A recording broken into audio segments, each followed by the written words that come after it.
to Cooking in Motion. Today we are back in Mono, Ontario, and today's guest chef is Connected in Motion's own Kendra Dempsey. Hello everybody, really excited to be here today. Kendra is the star behind Connected in Motion's social media, our blog posts, emails, and more. But social media queen probably sums it up, right? Yeah, and to be honest, if Connected in Motion had a TikTok, I would be there with all those Gen Zs doing the dances. Wait, that's actually such a good idea. Let's call Jen right now. Hold on. Hey, Jen? Yeah, is this a bad time? Okay, so TikTok. I guess I have another job responsibility. Okay, so on today's episode, we are all about dessert, and I love trip dessert. What are we making today, Kendra? Well, we are making what I'm pretty sure is the best camping dessert, s'mores, and we're gonna make it 4 different ways. Lots of variety here. So we're gonna be making your classic s'more, chocolate peanut butter s'mores, strawberry s'mores, and caramel banana s'mores. I am so excited. It's going to be worth all the insulin. So the s'mores we are making today are not gluten-free, but you can make them gluten-free if you use a gluten-free cookie. You can also make them vegetarian or vegan if you use vegan marshmallows. And if you're following a low-carb diet and you're hoping to indulge in some of these treats, there are some options for you. You can use some sugar-free or low-sugar chocolates or dark chocolate in substitute of what we're using. You can also use low-sugar marshmallows that are available, though if you use them, I would suggest cutting them in half just so they squish a bit better. And you can also use things like keto cookies instead of your graham cracker. We're going to be listing some actual suggestions for you guys on the blog, so you can check that out.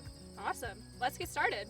So for the classic s'mores, we're going to use graham crackers, just some regular chocolate. We're using Hershey's today and marshmallows. Then for our peanut butter s'mores, we're going to be using these really cool chocolate coated cookies right here, peanut butter cups and our marshmallows.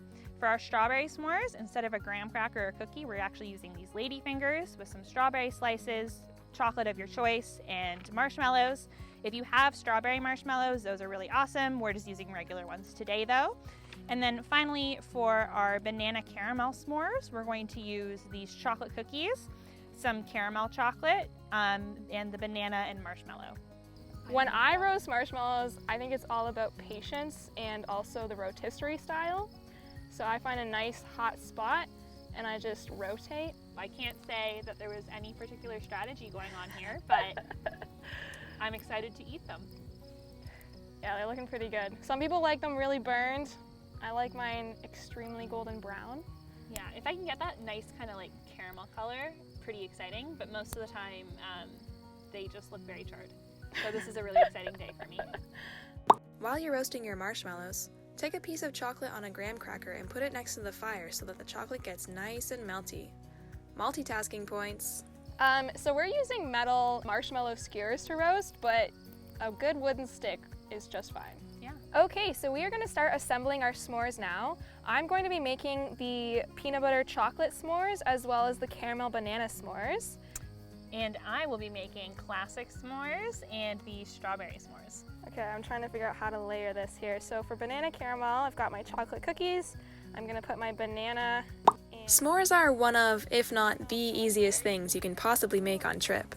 So get creative with it. What's in your s'more? And then my peanut butter chocolate, I'm going to use the Celebration cookies, and I'm going to put on my 2 little Reese's cups here. Perfect. Awesome. So for mine, on my classic, very easy, right? Chocolate on the graham cracker like that. Very fun. Good stuff. For the ladyfinger, if I were to do this again, I would maybe put the chocolate on the bottom and then the strawberries on it, but for now, we're just going to work with it. So you got some strawberry, some chocolate going on there. All that's missing is the marshmallow. Perfect.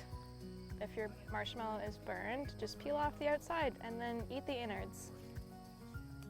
If you're using jumbo marshmallows like us, unlike us, you should cut them in half. It'll be much less messy. So Kendra, how long have you had type 1 diabetes and when were you diagnosed? So I actually just celebrated my 20th diaversary, very exciting, in January. And I was diagnosed a couple months before my 4th birthday. Wow. So, all the usual kind of symptoms that we associate with our diagnosis, losing weight, having to pee a lot, drinking a lot of water. And my parents were like, something's not right here, rushed me up to the doctors who said you have to get to the hospital right away, and that was that. Wow. And you are not the only person in your family with type 1 diabetes. Your mother was recently diagnosed, and you've had 2 dogs with diabetes, right? Yeah, so I don't know, something in the drinking water out here, I guess. But yeah, we had a dog named Teddy who had diabetes, lived to the ripe old age of 15.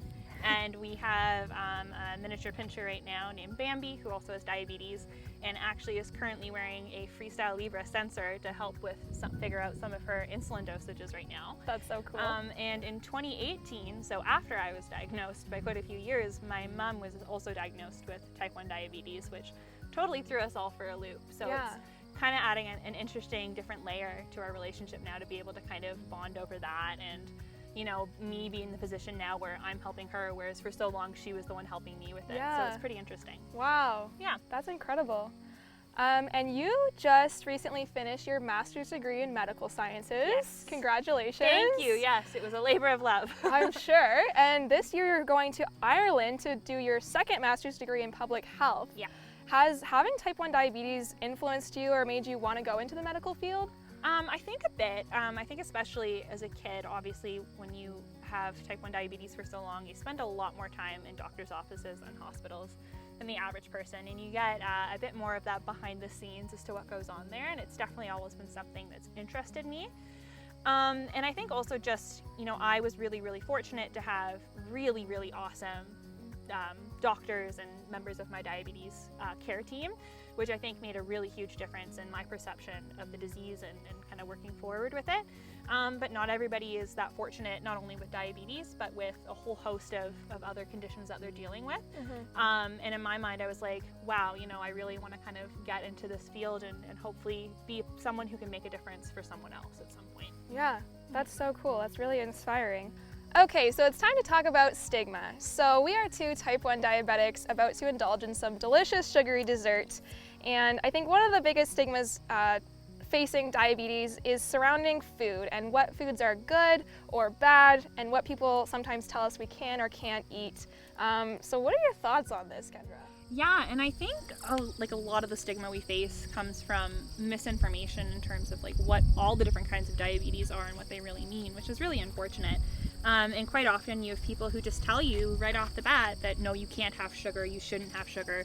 People who have no idea about you or how you manage your diabetes or diabetes in general of any form. And I mean, it's easy enough to tell ourselves that we know that's not true and you can eat what you want, lead a normal life, the things that we often say to people. But when that's kind of your everyday life and you do deal with the struggles of kind of managing your blood sugars and giving yourself enough insulin, sometimes you do find yourself telling, well, maybe I can't have that, and avoiding stuff.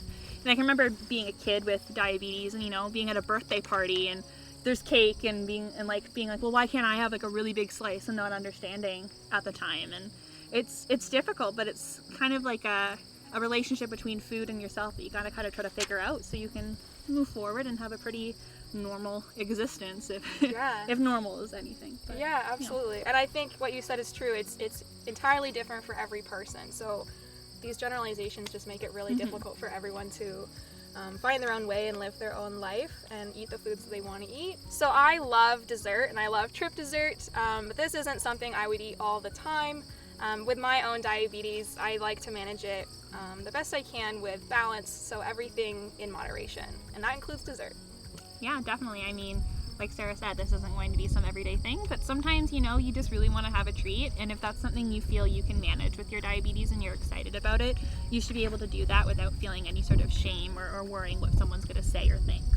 So now we're going to do our taste test. Pretty excited. As you can see, these are like the biggest marshmallows in the world. Would potentially recommend doing some slightly smaller ones if your vehicle, that being the graham cracker, to deliver the gooiness is not big enough to support it. That being said, I'm still pretty excited to eat these. Me too. So this is my classic one, and this is my strawberry one that's really just going to town here.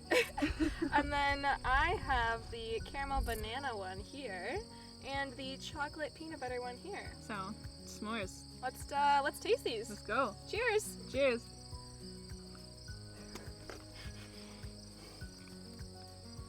Okay. It's sugar, it's gooey and warm. What is there not to love about this? I love it. Okay. Amazing. Going for number 2. Look at the fish. It's like stuck in my mouth. Oh. Is there a medic? Oh wow. Well, this is delicious. Thank you so much for joining me, Kendra, today. Oh, my pleasure. This is a great day. Thank you for hanging out with me and making some s'mores. It's been fun. It's been so much fun, and we will see you next time on Cooking in Motion. Bye! Cheers!